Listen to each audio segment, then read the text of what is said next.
Boa tarde a todos, meus caros, minhas caras que estão aqui assistindo e participando desse momento.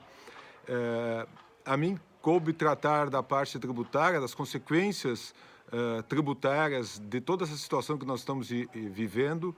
e é muito importante que nós tenhamos presente o seguinte: nós estamos vivendo um momento ímpar na história da humanidade, é algo que talvez consiga encontrar alguma semelhança com a grande crise de 29, mas é muito provável que o que nós estamos vivendo seja mais impactante na história e, portanto, é natural que todos nós estejamos ansiosos, com dúvidas e evidentemente, angustiados nesse momento. Bem, e tratando de questões jurídicas, esses momentos eles são propícios a ações que muitas vezes fogem do que as próprias normas jurídicas permitem, a própria Constituição permite, ou seja, nós, por vezes, estamos diante da possibilidade de ações arbitrárias por parte de governantes. Vejam, e nós estamos vivendo um dilema imenso no país, um dilema econômico imenso no país. E quando nós falamos sobre questões tributárias, nós temos que falar sobre economia, porque não tem como desconectar a economia com tributação, que é uma equipe econômica que tem como pressuposto uma intervenção mínima do Estado na economia, tendo que fazer frente ao momento histórico em que, mais do que nunca, foi necessária uma intervenção do Estado. Ou seja, a neutralidade estatal apregoada pela maioria dos componentes da equipe econômica é incompatível com o momento que nós vivemos hoje. E eu tenho que falar sobre isso porque a tributação é uma das formas mais impactantes de intervenção do Estado na economia. Sobretudo em momentos como esse, desonerando a carga tributária, reduzindo os tributos respectivos, porque na medida que o Estado se apropria de recursos num momento como este,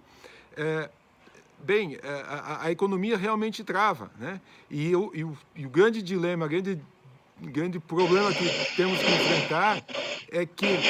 o Estado brasileiro tem que compatibilizar esta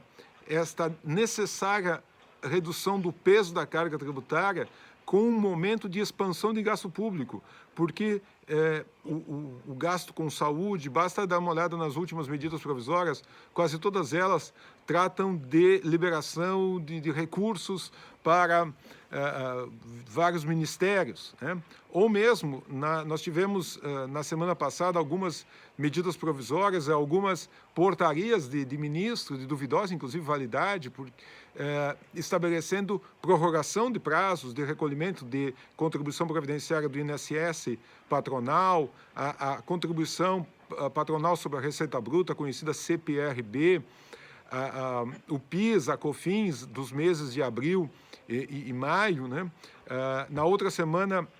a Associação Comercial de Novo Hamburgo ingressou com uma ação judicial, um mandado de segurança coletivo, que nós patrocinamos, justamente invocando uma portaria do Ministério da Fazenda lá de 2012,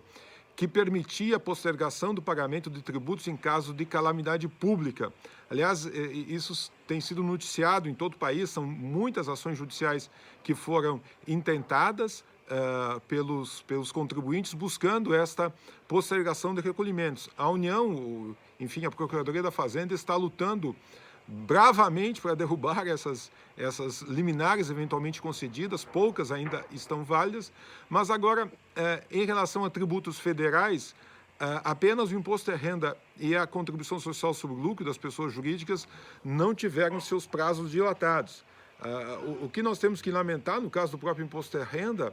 é que existe uma norma desde 2018, né, que proíbe a utilização de créditos existentes por parte das pessoas jurídicas para pagamento do imposto de renda calculado por estimativa mensal, que é a forma de tributação de quase todas as pessoas jurídicas, né?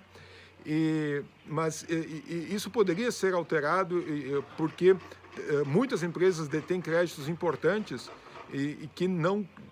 conseguem utilizar e ficarão à mercê. Porque, vejam, meus caros, nós estamos vivendo um momento em que postergar o recolhimento do tributo, sobretudo o federal, não é uma benesse que o Estado possa conceder. é apenas uma forma de não colocar o contribuinte na ilicitude, na clandestinidade, porque entre as opções que os contribuintes têm, obviamente, a última em cumprir é justamente com os tributos, porque tem obrigações que são mais prementes, como salários, como energia elétrica, como os próprios fornecedores. Então, há de se ter uma ação estatal mais eficaz nesse sentido, e esse é um lamento que se pode ter,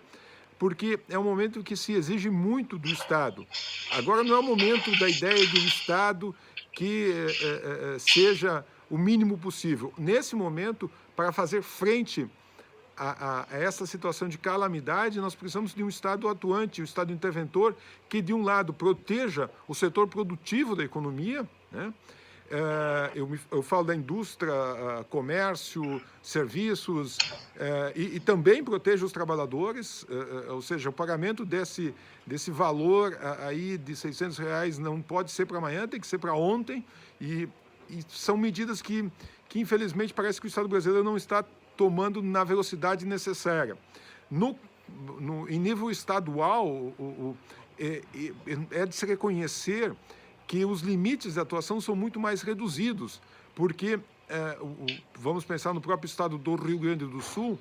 a redução brusca na arrecadação do ICMS significa paralisar atividades estatais, porque o Estado não tem condições de buscar outros recursos, diferentemente do governo federal, que tem outros meios de financiamento. Então, esse é um grande dilema, embora as entidades estejam pressionando também o governo do Estado para postergar pagamento de tributos. É um pedido que vem sendo feito e não vem sendo atendido. O Estado reconheceu e postergou o recolhimento da parcela equivalente ao super simples para as pequenas e médias empresas, ou seja, o ICMS que está presente naquele percentual do Simples Nacional, o Estado postergou o recolhimento, fazendo o que a União já havia feito em relação aos tributos federais, e os municípios podem fazer também em relação aos seus tributos municipais, notadamente o ISS-QN, né? E nós estamos também encaminhando perante o governo do Estado um pedido para que seja aprovada uma isenção de ICMS, e isso tem que passar pelo CONFAS, que é a reunião de todos os secretários da Fazenda, uma isenção emergencial de ICMS em relação aos EPIs, vejam, como luvas, máscaras, o próprio álcool em gel, que é uma mercadoria hoje praticamente em falta, tem uma alta tributação, inclusive está submetida à substituição tributária de ICMS. Então, meus caros, o que eu posso dizer para vocês, em finalizando aqui a minha participação, cuidado que uma boa parte dessas medidas que estão sendo adotadas, sobretudo do governo federal, são medidas provisórias. E esses instrumentos legislativos, eles necessitam de aprovação no Congresso Nacional.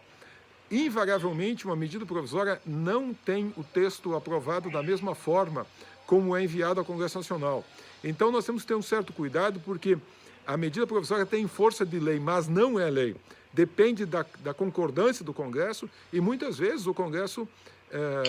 corrige alguns defeitos e outras acaba concedendo algumas benesses para quem tem maior poder político, maior poder de lobby. Então, o cuidado que se pode ter, e isso imagino que também vale para a área trabalhista, que a doutora Solange vai examinar aqui, e a Fabiana também, é que sejam adotados procedimentos nesse momento, imaginando que de fato essas medidas provisórias vão se converter em leis e que depois isso não aconteça. Então, mesmo que haja essa ansiedade, nós temos que controlar um pouco essa ansiedade e adotar medidas emergenciais, mas que sejam pensadas, examinadas, que se reflita, porque as consequências surgirão no momento seguinte, e pode ser, inclusive, que a medida jurídica, a medida provisória da qual resultou a escolha, nem esteja mais vigente. Então, encerro aqui minha participação, eu agradeço imensamente a vocês, fiquem bem, um fraterno abraço a todos.